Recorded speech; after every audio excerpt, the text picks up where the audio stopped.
حی علی الفلاح۔ میں اس کے متعلق سوچ ہی رہا تھا کہ بابا جی آ گئے۔ کہنے لگے پتر کیا سوچ رہے ہو؟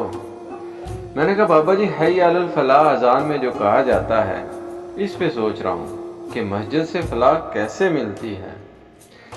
بابا جی ہنسنے لگے اور پھر چپ کر گئے۔ کچھ سوچنے کے بعد کہنے لگے پتر فلاح کا تعلق اسلامی معاشی نظام سے ہے۔ میں نے کہا وہ تو معاملات حکومت ہے، مسجد سے کیوں کہا جاتا ہے؟ بابا جی کہنے لگے پتر سونے رسول اللہ صلی اللہ علیہ وسلم اور اصحابہ مساجد سے ہی معاملات حکومت چلاتے تھے۔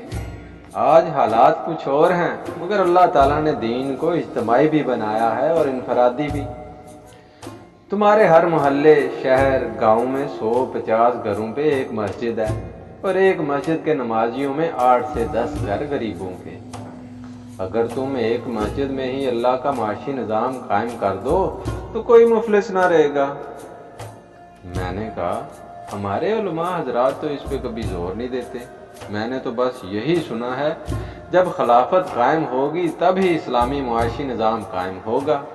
بابا جی ہنسنے لگے، پھر بولے پتر یہ علماء اپنی جان چھڑانے کے لیے سب نظام کا رونا روتے ہیں، مگر اللہ تعالیٰ نے ان کو جو مقام دیا ہے وہ اس سے بھاگتے ہیں۔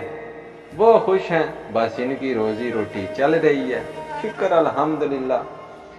میں نے کہا بابا جی وہ بیچارے بھی تو مسجد کی کمیٹی کے ارکان کے سامنے بے بس ہیں، وہ کچھ خلاف طبیعت بات کر دیں تو کمیٹی والے ان کو نوکری سے نکال دیتے ہیں۔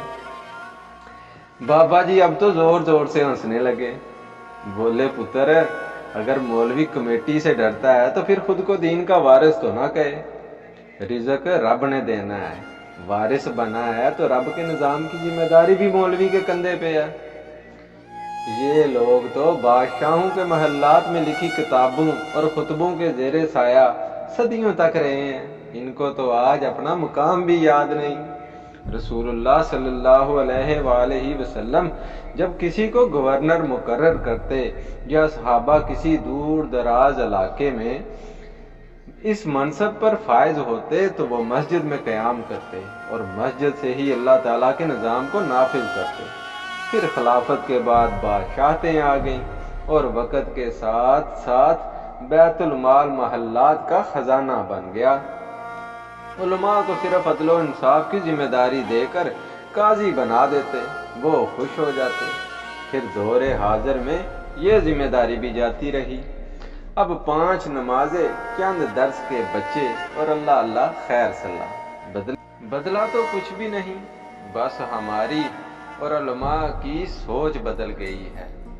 حی علی الفلاح آج بھی اللہ کے معاشی نظام کے لیے بآواز بلند کہا جاتا ہے۔ اب کسی کی سمجھ نہیں، وہ یہ سمجھ ہی نہیں سکتا۔ کوشش کر کے دیکھو، شاید تم فلاح پا جاؤ۔ اپنی مسجدوں کو اللہ کے دین کی طرف لے کے جاؤ اور نظام معیشت جو اللہ نے تم کو دیا ہے اس کو نافذ کرو۔ ہو سکتا ہے اس بہانے اللہ تعالیٰ تمہاری بخشش کر دے اور تمہیں سیدھی راہ پہ چلنے کی توفیق عطا کر دے۔